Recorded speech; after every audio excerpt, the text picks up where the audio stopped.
अमरीकी अवाम ने फैसला अपना सुना दिया है। डोनाल्ड ट्रंप ने 270 का जादुई हिस्सा अबूर कर लिया है और 312 इलेक्टोरल वोट मिलना यकीनी भी नजर आ रहा है। कैमला हैरिस सिर्फ 226 इलेक्टोरल वोट हासिल कर सकेंगी। ट्रंप ने डेमोक्रेट से 6 रियासतें छीन ली, जबकि तमाम 7 स्विंग स्टेट्स ने ट्रंप के हक में फैसला दिया। जॉर्जिया, शुमाली कैरोलिना, विस्कॉन्सिन, पेंसिल्वेनिया में ट्रंप को वाज़ेह अक्सरियत मिल गई। नेवाडा, एरिजोना और मिशिगन में भी ट्रंप फतह के बहुत करीब पहुँच चुके हैं और ये कि 47वें सदर मुंतखब हो चुके हैं डोनाल्ड ट्रंप, और कैमला हैरिस जो हैं वो एक बड़े मार्जिन के साथ इस सदारती इंतखाब को हार चुकी हैं। और अगर हम कैंपेन की बात करें तो दोनों ने ही अपना अपना मौक़िफ़ मौसर अंदाज में पेश करने की कोशिश की। ट्रंप की बात करें तो उन्होंने फोकस रखा अपना ट्रेड और इलीगल इमिग्रेंट्स के ऊपर, जबकि कैमला हैरिस की बात करें तो उन्होंने अस्कात हमल की बात की, उन्होंने चाइल्ड सपोर्ट की बात की, उन्होंने मुख्तलिफ जो ओल्ड एज बेनिफिट्स हैं उनकी बात की और कॉर्पोरेट टैक्स को बढ़ाने की बात की। जबकि ट्रंप जो हैं वो बिज़नेस फ्रेंडली पॉलिसीज़ के ऊपर बात करते रहे और उसको पिच करते रहे, और उन्होंने कोशिश की कि वो दोनों ही जो क्लासेस हैं, मिडिल क्लास हो या एलीट क्लास हो या बिज़नेस क्लास हो, उनको लेकर साथ चलें, और उसको अपने कैंपेन में उन्होंने अपना टारगेट रखा और उसका नतीजा हमें इस वक्त नज़र भी आ रहा है। इस वक्त जो इतलात हैं उसके मुताबिक तो 277 वोट्स इलेक्टोरल वोट्स हासिल किए हैं डोनाल्ड ट्रंप ने, और कैमला हैरिस ने 226 इलेक्टोरल वोट्स हासिल किए हैं। जबकि इम्कान इस बात का जाहिर किया जा रहा है कि डोनाल्ड ट्रंप जो है वो 312 इलेक्टोरल वोट उनको मिल जाएंगे, और ये यकीनी तौर पर कहा जा रहा है। कैमला हैरिस सिर्फ 226 इलेक्टोरल वोट हासिल कर सकेंगी, जबकि ट्रंप ने डेमोक्रेट से 6 रियासतें छीन ली हैं। तमाम 7 स्विंग स्टेट्स ने ट्रंप के हक में फैसला दिया, और उन रियासतों की बात करें तो जॉर्जिया, शुमाली कैरोलिना, विस्कॉन्सिन भी सामने आते जाएंगे, जिससे सूरत हाल मज़ीद वाज़ेह होती जाएगी। तो अब तक की जो सूरत हाल है उसके हवाले से आपको बता रहे हैं कि 47वें सदर मुंतखब हो चुके हैं डोनाल्ड ट्रंप, और एक अच्छा मुकाबला में देखने में आया।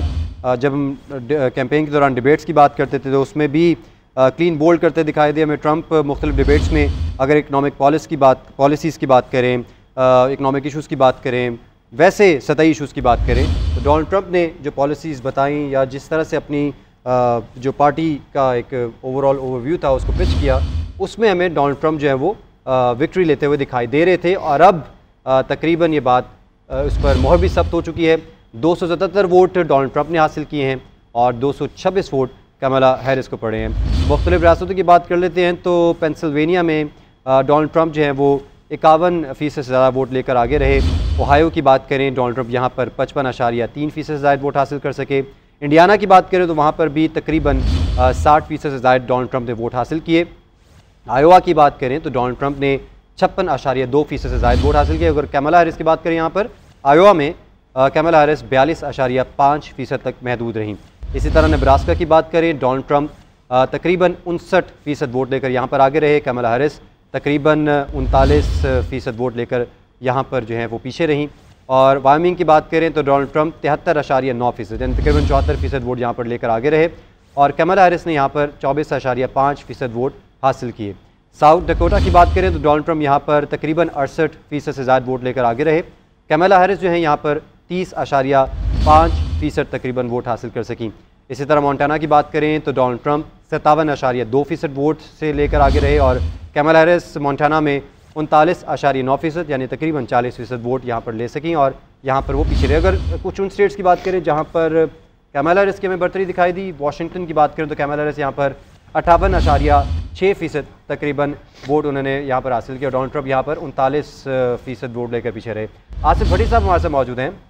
आसिफ भट्टी साहब, अब जो 270 का जादू हिस्सा था वो तो अब पीछे रह गया, अब तो 277 की बात हो रही है, बल्कि 300 का फिगर भी क्रॉस करने की बात हो रही है। तो इसका मतलब ये है कि बड़ी ही इफ़ेक्टिव किस्म की कैंपेन थी, और जो उन्होंने पिच किया था या जो चीज़ वो जो पॉलिसीज़ वो बता रहे थे वो इंजेक्ट हुई हैं कम्युनिटी में जाकर, अमेरिकन कम्युनिटी में। जी, हम इसका बार बार तज़किरा करते रहे हैं कि ट्रंप ने अपना ट्रंप कार्ड जो खेला है वो अपने लोगों को जगाने के हवाले से किया है, और उन्होंने जो पॉलिसीज अपने 2016 में जिनका उन्होंने आगाज किया था उन्हीं पॉलिसीज को लेकर आगे चले हैं, और इस बात को साबित करने की कोशिश की है कि अमेरिका को दोबारा अगर ग्रेट बनाना है तो उसके लिए उनको वो लोग चाहिए जो यहाँ के मकामी लोग हैं।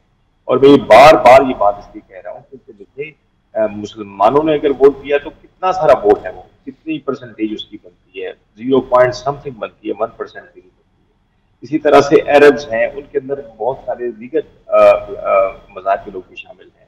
इसी तरह से जो हिस्पैनिक्स हैं, उनके वोट इस दफ़ा इस वजह से शायद नहीं पड़े होंगे, ये मेरा खदशा है कि जो कुछ बाइडेन ने वादे किए थे कि वो किस तरह से उनको यहाँ पे नेशनलिटी देंगे या उनको ग्रीन कार्ड देंगे और उनको एडजस्ट करेंगे यहाँ पे, वो कोई भी वादा उन्होंने पूरा नहीं किया। तो ये भी एक उनकी एब्सेंस बन सकती है, जो हिस्पैनिक्स वोट्स हैं वो कैमला को नहीं पड़े। तो मैं ये कहूँगा कि बेसिकली डोनाल्ड ट्रंप की अपनी कैंपेन से कहीं ज्यादा जो बैगेज था, जो कैमला हैरिस ने उठा रखा था बाइडेन की वजह से, उसकी वजह से उन्हें शिकस्त का सामना करना पड़ा है और ये बड़ी लैंडस्लाइड दिखती है।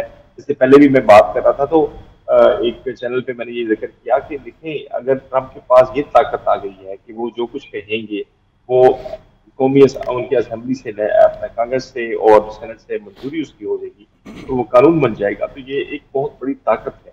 इसके अलावा जो उन्होंने पॉलिसीज बनाई हैं, अपनी पॉलिसीज वज़ा कर रखी हैं जिसको वो इम्प्लीमेंट करेंगे, तो वो अगर उस पर संजीदगी के साथ नहीं देखेंगे उसको, और पूरी दुनिया के जो मामलात हैं उनके ऊपर वो एक संजीदा तरीके से रिएक्ट नहीं करेंगे, जैसा कि वो एक एंटरटेनर की तरह करते हैं, एक यंग स्लॉट में जाते हैं तो यंगस्टर्स की तरह बात करते हैं और चीज़ों को ज़्यादा सीरियसली नहीं लेते हैं, ज़ाहिर जो नज़र आता है। हमें नहीं पता कि वो इसको अब नए सदर की हफ्ते से 47वें सदर वो बन गए अमेरिका के, एक बहुत बड़ी हिस्ट्री क्रिएट हुई है कि एक प्रेसिडेंट जो कि उमूमन ये होता है कि जब एक दफ़ा कोई शख्स हार जाता है तो वो हौसला हार जाता है, दोबारा वो इलेक्शन नहीं लड़ता है।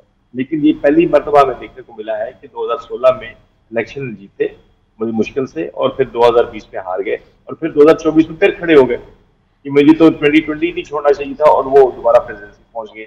और इस भरपूर अक्सरियत के साथ, जहाँ पे उनको ना सिर्फ गवर्नर उनको मिल गए हैं, उनको सेनेट मिल गया है, उनको कांग्रेस मिल गई है, तो ये अब एक उनके लिए चैलेंज है। मैं ये समझता हूँ ये उनके लिए एक टेस्ट होगा कि वो अब जो दुनिया के जो मुख्तलिफ मसाइल हैं, मुख्तलिफ चीज़ें हैं, उनको कैसे हल करने के लिए वो काम करते हैं।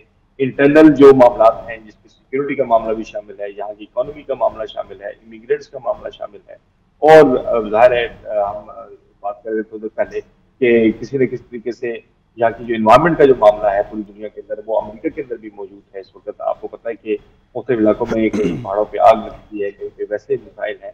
तो ये नौजवानों के बहुत बड़े मसाइल हैं जिन्होंने वोट किया उन्हें, तो ये एक बहुत बड़ा काम है। मैं समझता हूँ कि जिसपे उन्हें अब बड़ी संजीदगी के साथ अपनी एक टीम के साथ लेके आगे बढ़ना होगा। और जो दुनिया की मसाइल है उसमें ज़ाहिर है इजराइल ने जो कुछ गजा में किया है उसके ऊपर उन्हें अब अपना वादा पूरा करना होगा कि जंग रुकवाने की उन्होंने बात की है, मुसलमानों को हुकूक दिलवाने की बात की है। फिर उन्होंने रशिया और यूक्रेन की जंग जो है उसको रोकने के हवाले से बात की थी।